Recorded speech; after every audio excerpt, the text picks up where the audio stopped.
Good morning students. आज हम पढ़ेंगे नया चैप्टर चैनल्स ऑफ डिस्ट्रीब्यूशन यानी वितरण माध्यम एवं वाहिकाएं।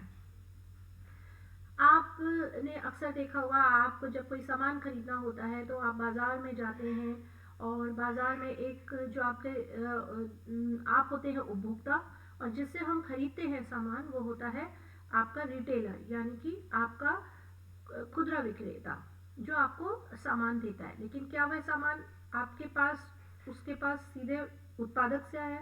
नहीं, उसके पास सामान आता है थोक विक्रेता से। थोक विक्रेता किससे लेता है? जो उत्पादक का मेन होल डीलर है, डीलर से लेता है। और डीलर किससे लेता है? पूरे राजस्थान का जो डीलर होगा। और व्यापारी, थोक व्यापारी जिसे कहते हैं हिंदी में, और वह किससे लेता है? उत्पादक से। अगर हम उल्टा चलें तो चेन कैसे चलेगी? उत्पादक ने सामान बनाया और जो उत्पाद उसने बनाया वो उसने किसको दिया? अपने पूरे देश का जो पूरे जिसके पास जिसके पास उसकी बेचने की, हम जो अभी तक दलाल पढ़ रहे थे, इतने सारे व्यापारी पढ़ रहे थे, वह जो वितरण करने वाले होते हैं वितरककर्ता को वह सामान देता है। वितरक किसको देता है? थोक व्यापारी को। थोक व्यापारी किसको देता है? खुदरा व्यापारी को। खुदरा व्यापारी किसको देता है? उपभोक्ता को। तो ये जो पूरी चेन चलती है, इस चेन को कहते हैं चैनल्स ऑफ डिस्ट्रीब्यूशन यानी वितरण माध्यम। आपका जो माल है उत्पाद बनने के बाद उपभोक्ता तक पहुंचना, वह अंतिम लक्ष्य होना चाहिए। और अंतिम लक्ष्य यही है कि उत्पादक और जो उपभोक्ता है उसके बीच में जितने भी मध्यस्थ काम करते हैं वह वितरण माध्यम के एक रूप होते हैं। ये थी आपकी परिभाषा। अब हम अगर नीचे की ओर अगर हम देखें तो वितरण वाहिकाएं कौन कौन सी होती हैं, क्योंकि हम बात एक्सपोर्ट की कर रहे हैं, तो हम इतने दिन से निर्यात के बारे में पढ़ रहे हैं। तो निर्यात वाहिकाएं कौन कौन सी हैं?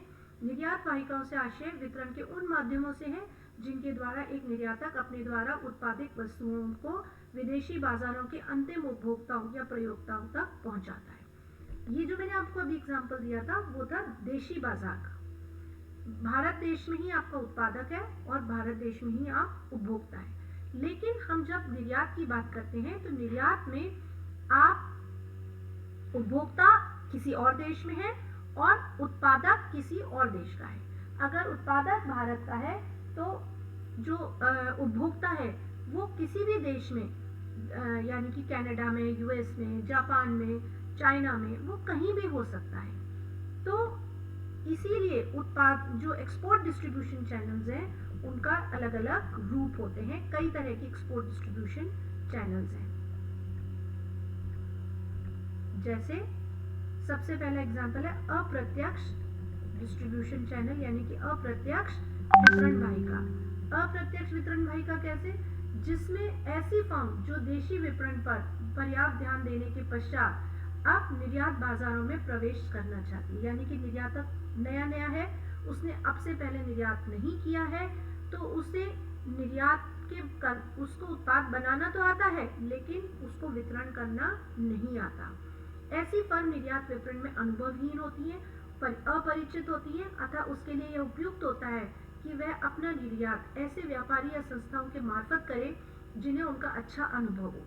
इस प्रकार अप्रत्यक्ष वितरण में निर्यातक फर्म निर्यात बाजारों में स्वयं अपने साधनों से वस्तुओं का वितरण नहीं कर इस कार्य को ऐसे फर्मों या व्यापारियों को सौंप देती है जिनका इस पे विशिष्टीकरण होता है। यानी कि हमने पहले भी दलालों में पढ़ा था, तो जब हम दलाल पढ़ा रही थी मैंने आपको बताया था वितरक होते हैं जिनका स्पेशलाइजेशन इस काम में है, जो आपके माल को, एक उत्पादक के माल को बहुत अच्छे से अच्छा बेचकर प्रॉफिट दिलाने में माहिर होते हैं। तो ये एक प्रकार की वितरण वाहिका का ही हिस्सा होते हैं। इन मध्यस्थों के पास निर्यात विपणन के लिए संप्रबंधकीय क्षमता, आर्थिक संपन्नता होती है। वर्षों से निर्यात बाजारों में कार्य करने में इन्हें व्यापक अनुभव होता है और उनकी विदेशी बाजारों में ख्याति और विश्वसनीयता होती है।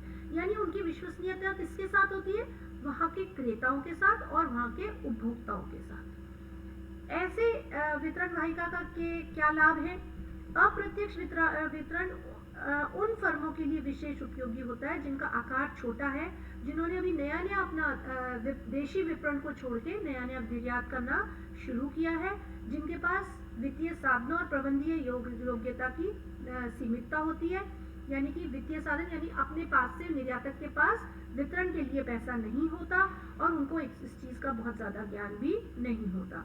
तो ऐसे इन सब के लिए क्या लाभ मिल सकता है? अधिक पूंजीगत साधनों की आवश्यकता नहीं होती। मैंने उत्पाद बना दिया। इसका एग्जाम्पल मैं आपको मूवीज से दूंगी, आपको जल्दी समझ में आएगा। आपने देखा होगा आजकल एक मूवी सारे देशों में एक साथ वो होती है लॉन्च। तो जिस दिन जैसे सपोज आज मैं तारीख लेती हूँ 5 सितंबर को अगर वो लॉन्च होनी है तो वो इंडिया में भी होगी, वो चाइना में भी होगी, वो यूएस में भी होगी, वो यूके में भी होगी, वो ग्रीस में भी होगी, वो जितने देश हैं सब में एक साथ। और उनका वितरण कौन करता है? वितरक।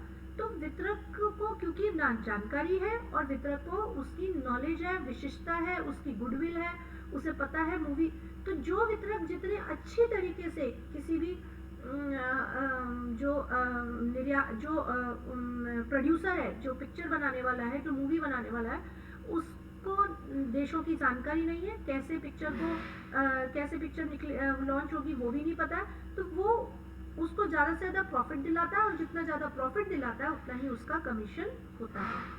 निर्यात की चिंताओं से मुक्ति, उसको इस बात की चिंताओं से बिल्कुल मुक्ति हो जाती है कि उसे कैसे, उसको बस बनाने तक उसका सीमित रहता है, उसका उत्पादन करने तक उसका सीमित रहता है निर्यात करता। उसको कैसे माल बिकेगा, कैसे माल का ज़्यादा से ज़्यादा प्रॉफिट आएगा, कैसे, ये सब जिम्मेदारी वितरक की होती है। फिर नवीन निर्यातकों के लिए ये वरदान है, क्योंकि ऐसे निर्यातकों को एक सहूलियत मिल जाती है और एक बहुत अच्छा वितरक के नाते उसको एक बहुत अच्छा दोस्त मिल जाता है जो उसको चिंता से मुक्त करता है और उसकी मदद करके और उसको उसके माल को बिकवाने में उसकी भले ही उसे कमीशन मिल रहा है, वो काम फ्री में नहीं कर रहा, लेकिन उसको बहुत अच्छे से वितरण हो जाता है उसके उत्पाद का। और किसी भी उत्पादक के लिए किसी भी उत्पाद का बनाना इतना जरूरी नहीं होता जितना उसका सही समय पे, अगर एक और मैं आपको उदाहरण देना चाहूंगी। अभी जैसे सर्दियां चल रही हैं और अगर उत्पादक ने अगस्त सितंबर में माल बनाया और सर्दियों के लिए ऊनी स्वेटर्स बनाए और वह माल अगर नवंबर दिसंबर से पहले अक्टूबर नवंबर दिसंबर में ही हम सर्दियों के कपड़े खरीदते हैं ज़्यादातर, अगर हमारे उपभोक्ताओं तक नहीं पहुंचा और वह माल पहुंचने में जनवरी या फरवरी निकल गई, तो जनवरी और फरवरी आने के बाद कोई भी उपभोक्ता नए सिरे से सर्दियों के उत्पाद नहीं खरीदेगा। आपने खुद ने भी देखा होगा, नवंबर में आपको ऐसा लगता है, दिवाली के समय आप खरीदारी करते हैं तो आपको लगता है कि आप नए सर्दियों के कपड़े खरीदें, क्योंकि सर्दियां 4 महीने और अगली आने वाली होती हैं। जब आप फरवरी आते हैं तो आपने देखा होगा सेल लग जाती है हर जगह। क्यों? क्योंकि अब वह माल पुराना हो जाता है और उसको नए उपभोक्ता खरीदने में इंटरेस्टेड नहीं होते, क्योंकि तब फिर वो गर्मियों के कपड़े लॉन्च होते हैं। तो उत्पादक के लिए जरूरी है कि समय पर और अच्छा वितरण हो, तभी वह मुनाफा कमा पाएगा अपने उत्पाद का। नवीनतम बाजारों की सूचना आदि ये सब वितरक ही देता है, उनके पास नहीं होती क्योंकि वे नए हैं। मध्यस्थों की ख्याति का लाभ, यानी जो ये मध्यस्थ हैं इनकी गुडविल है। इसका उदाहरण मैं आपको पहले जो मैंने आपको उदाहरण दिया था कि जब मैंने चैप्टर चालू किया था कि आप बाजार जाते हैं और बाजार जाने के बाद आप अपने पसंद के जो खुदरा विक्रेता है उससे आप अपनी एक ड्रेस खरीद के लाते हैं जिनसे आप रोज खरीदते हैं। तो अगर उस ड्रेस में कुछ भी खराबी निकलती है तो आप किसको कहते हैं? आप उत्पादक को तो कहने नहीं चाहते। अगर आए घर, आपने वॉश किया और आपने देखा कि उसका कलर निकल गया, तो आप अपने किसको कहने जाएंगे? आप अपने विक्रेता को, जो आपका खुदरा विक्रेता है, जिस दुकान से आपने खरीदा है, कि अंकल आप ये तो ड्रेस का कलर छूट गया। तो वो अपनी गुडविल बनाने के लिए आपसे वो ड्रेस वापस ले लेता है और फिर वह निर्यात करता, वो जो उत्पादक है उसको वापस भेजता है और बदलवाता है। इनकेस नहीं भी बदलती है तो वो अपनी गुडविल बनाने के लिए आपको नई ड्रेस दे देता है।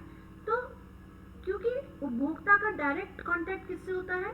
मध्यस्थ से। तो मध्यस्थ की अच्छी ख्याति का लाभ भी उपभोक्ता को, उत्पादक को मिलता है। हानियां क्या है? इसमें ऊंचे मूल्य वाले उत्पादों के लिए अनुपयुक्त होता है, क्योंकि निर्यातक फर्म ऐसे उत्पाद बना है जिन्हें प्रति इकाई मूल्य काफी ऊंचा है, तो औद्योगिक उत्पादों की श्रेणी में आते हैं। उसे क्रय करते समय प्रयोक्ता की इच्छा यही होती है कि वह सीधे निर्यातक फर्म से ही संबंध और व्यवहार करे, इसमें बीच में मध्यस्थ की जरूरत नहीं होती। तो इस ऐसे जो बड़ी मशीन्स होती हैं, बड़े बड़े जो एक फैक्ट्री के उत्पाद जो होते हैं उनमें ये वाला वितरण माध्यम नहीं चलता। निर्यातक की अनभिज्ञता। अच्छा, जब कोई भी निर्यातक नया है तो उसके लिए ठीक है, लेकिन जब वो 2 या 3 बार आपने ही माल को किसी मध्यस्थ के थ्रू बेच देता है, तो उसको ये रियलाइज होने लगता है कि मैं अभी तक अपने उपभोक्ताओं को जान ही नहीं पाया हूँ। उपभोक्ताओं की क्या चॉइस है, उपभोक्ता अगली बार क्या चाहते हैं, उपभोक्ताओं को मेरे बनाए हुए कपड़े पसंद आए कि नहीं आए। तो ये अनभिज्ञता उसको बनी रहती है। इसीलिए जो नया निर्यातक होता है उसके लिए ये इनडायरेक्ट जो वितरण वाहिका है वो तो अच्छी है, लेकिन अगर आप 4-5 बार निर्यात कर चुके हैं तो फिर आपको डायरेक्ट उसमें आना चाहिए। विक्रय कीमतों में वृद्धि हो जाती है, क्योंकि जो आप कमीशन दे रहे हैं मध्यस्थ को, वो भी आपके उत्पाद की क्रय लागत में ही जुड़ेगा, तो वह भी इंक्रीज हो जाता है। सभी बाजारों में, कई बाजार ऐसे होते हैं जिनमें बाजार, यहाँ पर मैं आपको बार बार रिपीट करूंगी, बाजार का मतलब लोकल बाजार नहीं है। यहाँ पे बाजार का मतलब है चाइना, कनाडा, जापान, कोरिया, ऐसे अलग अलग कंट्री, अलग अलग प्रोडक्ट के अलग अलग बाजार हैं। तो अलग कई ऐसी जगह होती है जहाँ पे मध्यस्थ की उपलब्धता नहीं है, तो आपका उत्पाद वहाँ पहुँचना बहुत मुश्किल होता है।